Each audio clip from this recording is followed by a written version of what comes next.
There is one company which all of us knows as the biggest vendor of all in cloud computing. Being in headlines of all global medias, the company is really flying up in the clouds, making its competitors very anxious. Ready to welcome the Chief Technology Evangelist of Amazon Web Services for EMEA region, Carlos CONDE.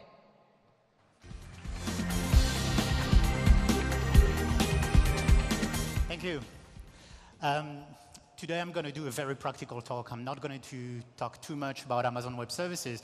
I'm going to mostly talk about innovation and how the lessons we learn by seeing our customers using the platform can also benefit you. So if you look at the story of Amazon itself, I think we've made pretty many innovations ourselves. That is, we launched of course, Amazon Web Services. We launched the Kindle.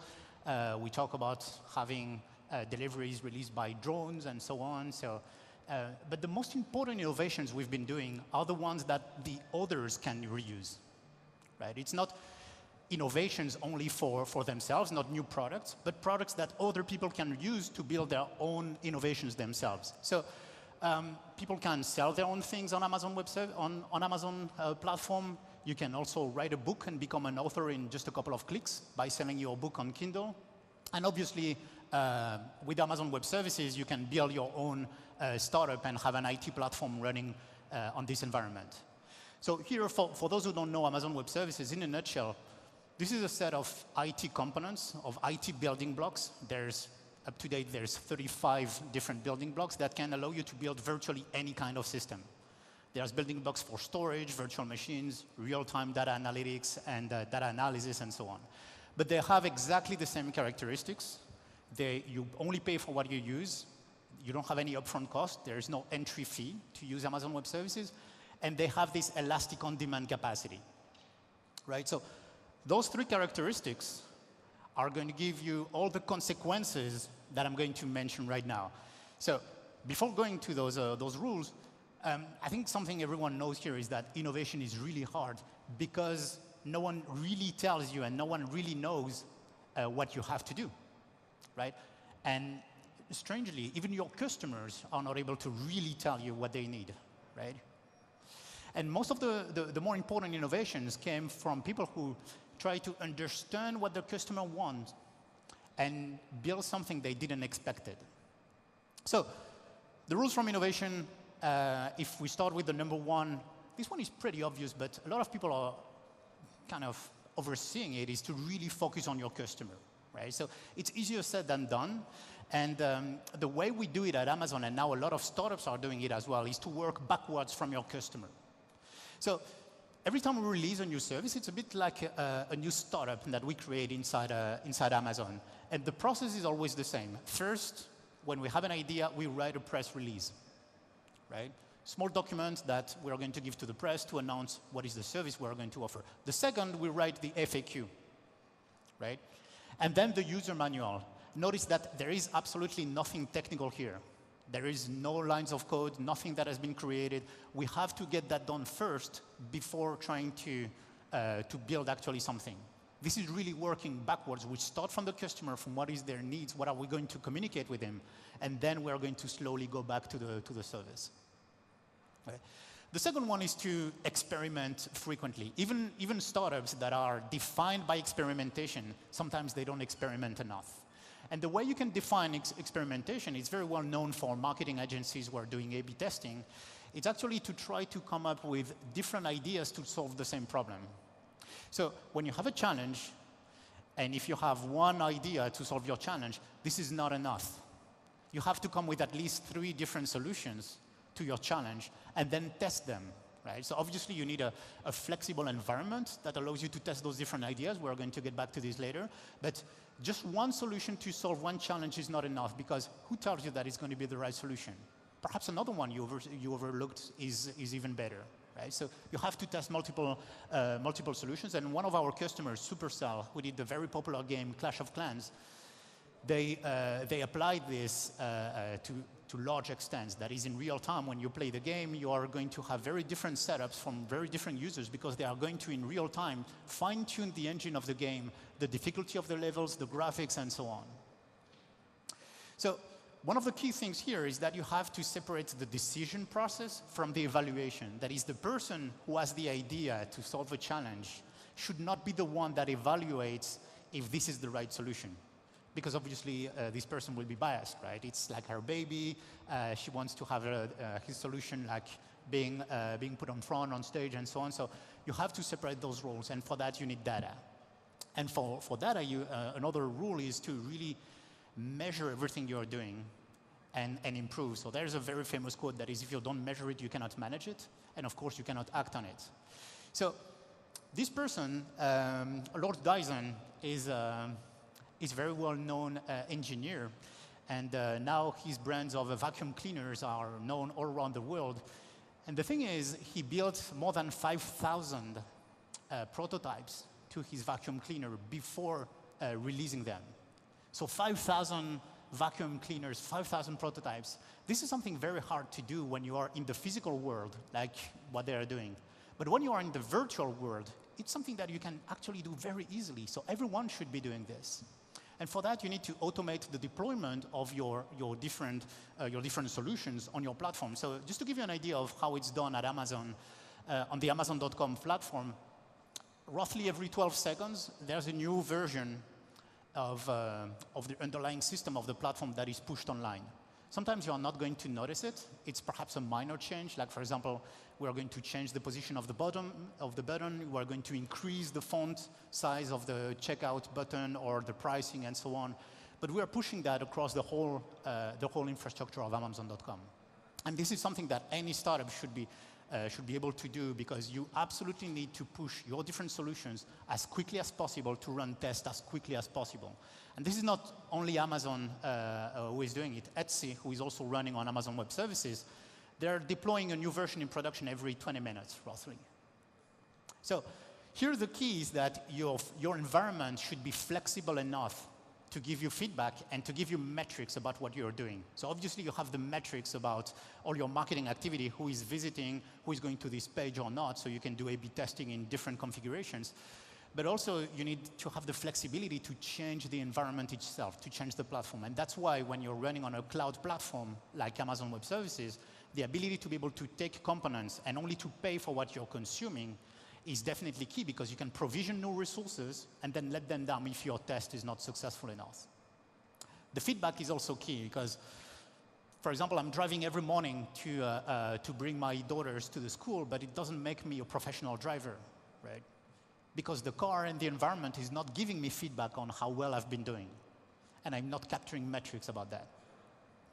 So another consequence of that is to be able to move extremely fast and have a very nimble team, because once you're having those different tests that you're pushing, and once you're capturing metrics, you're going to see that some are working better than others, and this is going to give you feedback to do another iteration. So if you're an entrepreneur, you probably read the book, The Lean Startup from Eric Ries. If you didn't do it, I hugely recommend you to read this book. The key to move, to have better iterations and to move fast is to really increase the speed of the iteration. So we just saw that you have to be able to push new versions of your application as quickly as possible, because the speed of the iteration will always beat the quality of the iteration. I saw many startups that are trying to focus on high-end polished products, and they failed. The reason why they failed is because while they were working on polishing a perfect product, another startup was doing exactly the same, but with multiple trials and errors. And because they did multiple trials, so they did a lot of mistakes, and they learned from those mistakes, right? So keep this in mind. The speed of iteration will always beat the quality of the iteration, because eventually you're going to learn and do even better than the previous iteration. So to move nimble at Amazon, we have a concept that has now been replicated to many startups, is what we call the 2 pizza teams. You have to be able to feed a team with only 2 pizzas. If you need more than 2 pizzas, your team is too big, or you have to break down the team itself. So this is something that has been also applied by, well, it's not a startup anymore, it's Airbnb. So Airbnb is running completely on Amazon Web Services. It's a very successful service. Every night they host something like 300,000 people. And The impressive fact here is that the operation teams of Airbnb is only 5 people, right? So if you compare it to some of the very large hotel chains who perhaps only have 100,000 nights that are built, and they have IT operation teams of perhaps 200 people, this is clearly a significant advantage, because with only 5 people in the operation team, you can definitely have more ideas and move even faster, because you don't need to synchronize the different people in the IT team to move together in the right direction. So this leads me to the 5th point, because if you are iterating quickly, and if you are measuring, and if you are doing everything what we've been mentioning so far, you're going to make mistakes. It's part of the game, right? So making mistakes is the way you learn. And depending on many cultures, and depending on some countries, depending also on some companies, sometimes failure is not perceived well. And it's pretty straightforward in IT, because in IT we've been used to those big projects where perhaps you have to invest something like 200,000 euros to buy a complete rack with high-end networking, high-end drives and servers and so on. And if you fail, well, you still have this hardware and this budget in your hands, right? So you definitely don't want to fail. But if you move to an environment where you can only pay for what you're consuming, definitely failure is not a problem. So the key thing is to be able to fail fast, because the faster you fail, the faster you can do another iteration based on the results of your failure, and to fail at low cost. Right? So again, like startups like Spotify or Pinterest, who are also completely running on Amazon Web Services, they also learned this by making multiple failures at the beginning, not only technical failures, but also business or strategic failures, but you learn from those failures. The biggest failure you can make is a failure that doesn't teach you anything. So the point here I'm trying to make is, if you really want to increase the innovation, you have to completely lower the cost of failure. If failure is expensive, people will have fear, doubts, and they are not going to take risks. But if failure is cheap, that is, if a project that you release only took you, well, let's say 1 month, and the IT infrastructure didn't cost you anything, well, at least you learn something. So it's not a big risk, and people will be willing to innovate. Last one, perhaps the most interesting one, focus on your business. And this is really key, and especially in IT, people tend to completely overlook this or completely forget it. So the whole IT history was built on this. That is, we've been building layers on top of layers, on top of other layers, and so on. If you look at the software development at the 10, 20 years ago, we've been doing... Good. So 10 or 20 years ago, we've been doing low-level code. Now we are writing in higher-level code. And the key here for a founder is to do a to-don't list. What are the things you absolutely don't want to do because it's not your business?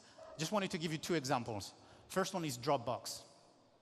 If you're using Dropbox today, technically you're using Amazon S3. Amazon S3 is a service for data storage. So all the files you're putting on Dropbox, they are stored on the Amazon Web Services cloud. Dropbox is not in the business of storing your files. Dropbox is in the business of helping you to store files and to exchange the files, right? So as strange as it may seem, Dropbox is not in the business of maintaining the infrastructure and the servers that allow you to store the files. They leave that to Amazon Web Services. Conversely, also, if you look at the NASA is perhaps one of the organizations who has the best engineers in the world. So those guys, they definitely know how to build data centers. We're not going to teach them how to do engineering, right? But still, I mean, for them, their business is to send rockets in space, and it's not to build data centers. And for the data centers and for the AT, they rely on Amazon Web Services. So the 6 rules for innovation that I quickly went through. Just before closing this, perhaps the bounding thing on those rules is that innovation is not a goal that you are going to achieve. It's an ongoing process. It's a cycle. And like all the cycles, it requires you to be extremely patient. So just wanted to pull this quote from our founder, Jeff Bezos. First, put the customer as the most important asset of your company, because the customer is going to dictate you what you need to do. Then innovate with the rules we just mentioned, and be patient. Things are not happening overnight. Things are taking time, but they are going to eventually come. And with that, I wanted to thank you for your attention. We are doing a workshop later on today. If you have more questions, don't hesitate to come back to meet us. Thank you.